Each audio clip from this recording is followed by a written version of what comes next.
Hello and welcome to the video. In this 6th guide of the series we'll be looking at specialty malt and adjuncts. In part 5 we looked at base malts, which are used to provide the bulk of the fermentables and essentially provide a canvas for flavour. Specialty malts, grains and adjuncts are often part of that flavour and also impart colour within the majority of beer recipes, and their careful selection and use can either make or break a recipe.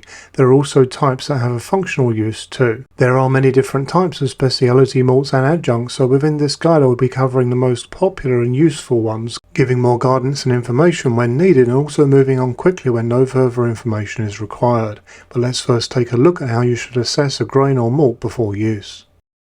This begins with a trip to the website of the maltster. In this example I've selected Weyermann's Cara Type 1, which is a popular chocolate malt. Here you can see information about this roasted malt's characteristics, ranging from the effects it will bring as well as the beer styles that it is usually used for. There is also important data here showing the recommendation for the percentage of your grain bill that this malt should be used up to, which in this case is 5%. This advice from the maltster is important to follow for the very best of results, and you will find that from maltster to maltster there is sometimes some variation on similar types of grain or malts. You will find that the best maltsters will have all of this information on their websites for you to consider. A raw taste test will also be very revealing when looking for grain and malt solutions.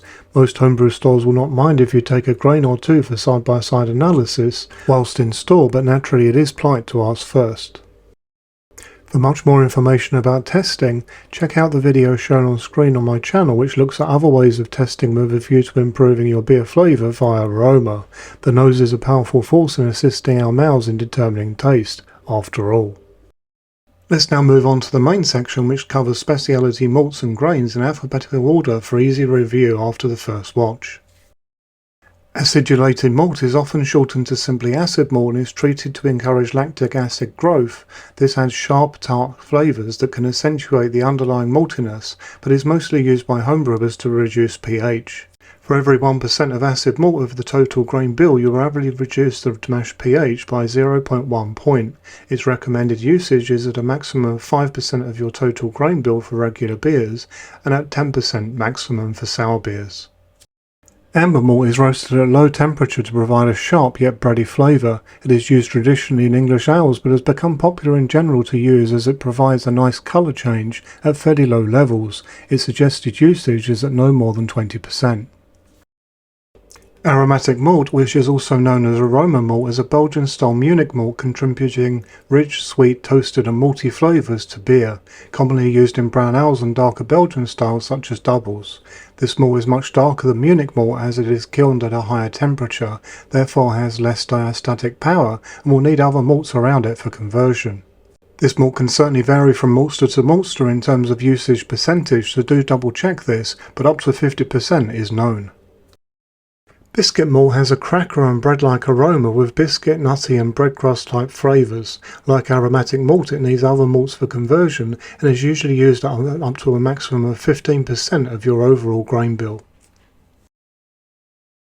Black patent or simply black malt is a very dark specialty malt and can be used in relatively small amounts to change colour drastically. This is one of the darkest malts you can find, and it is primarily used for making stouts or other dark beers.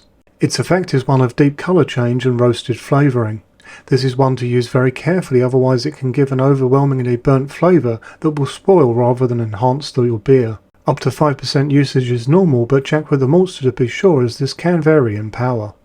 When it comes to caramel or crystal malt, of all of the different types of specialty malts, this category is the broadest. These days it is a popular opinion to say that crystal and caramel malts are interchangeable rather than crystal malt being a subtype of caramel malt.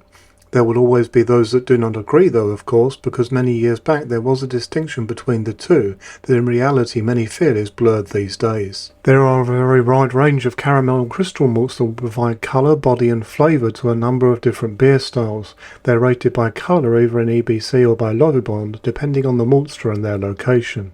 At the lower end of the colour spectrum, these will offer flavours of caramel, biscuit or honey with less caramel aroma compared to darker varieties. Sweet malt flavours become more rich in the mid-range of this colour spectrum.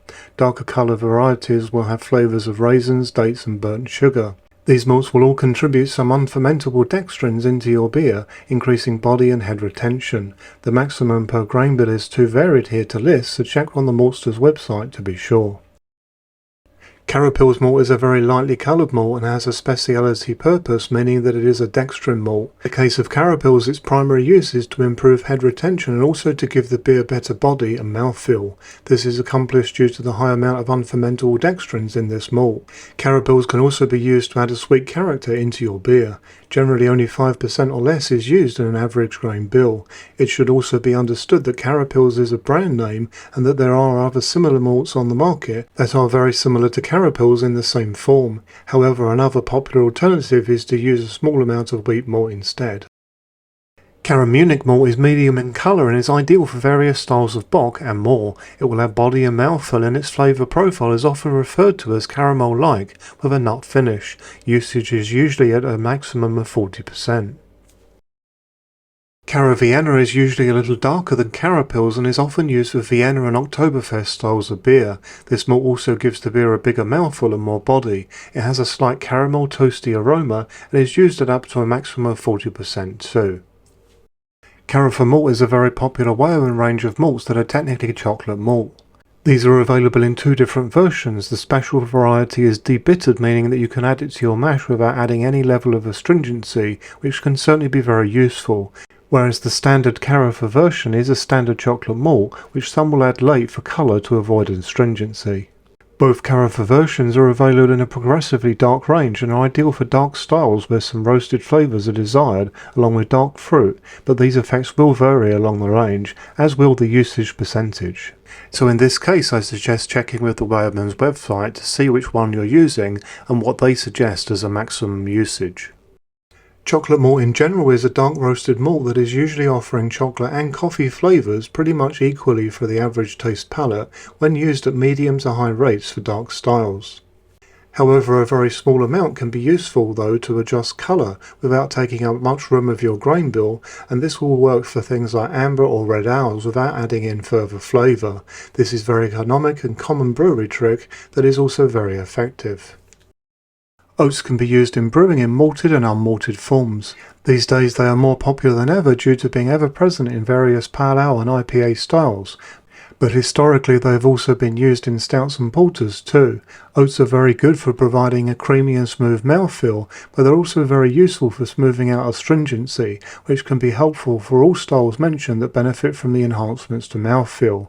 Maximum usage will be style dependent, but 20% is a fair guide to normal maximum use. Roasted barley is not malted and is used quite extensively in stouts and beyond. Its flavour profile is offering chocolate and coffee along with a mild burnt flavour. Furthermore, most people find roasted barley to be dry, bitter and of course roasty. Its normal usage is up to 15%. Rye is available in malted and unmalted forms, but it is more popular to use for brewing in the malted variety, which is a huskless grain. Rye has an intense spicy flavour and is popularly used at up to 30% of your grain bill due to its intensity of flavour, but some will certainly go further. It is used in a variety of styles and these days can be popular within an IPA too. Along with its distinctive flavour it adds a creamy head, plus helps to dry out the end result. However, rye can offer a challenging mash due to its lack of husk for filtration and also due to its high level of beta-glucans, which are very gummy starches. When used at higher levels, a handful or two of rice or oat hulls is advised. Special B is a dark Belgian style malt that is only really appropriate for use in darker styles due to its own high colour level. Just under half a kilo or a pound of Special B within a grain bill will be enough to contribute a vivid flavour and aroma profile that is very complex to your beer. You can expect rich dark fruit including raisin, cherry and plum, as well as a dark caramel taste in the front, along with background burnt notes. Usage maximum is usually around 5%, but I would suggest being rather careful with it, as this is rather powerful stuff. Wheat is another huskless grain with gummy starches just like rye, so care does need to be employed when mashing in the same way. However, never let this put you off, as wheat in its various forms leads to some very nice flavours and adds in other benefits like head retention and a positive change of texture. Like many long-term brewers, I have a love-hate relationship with wheat, but not once have I ever dreamed of never using it again. Wheat can be used at up to 100% of your grain bill if you are daring enough. For much more information about wheat and its various different forms and their differences, check out this past video on my channel. I do hope that you found this video useful, informative and interesting. If so, why not consider liking and subscribing? For further support, you can join the channel's Facebook group, and if you would like to support the channel, then check out the channel's merchandise store, as all profits go back into the channel. Until next time, happy brewing!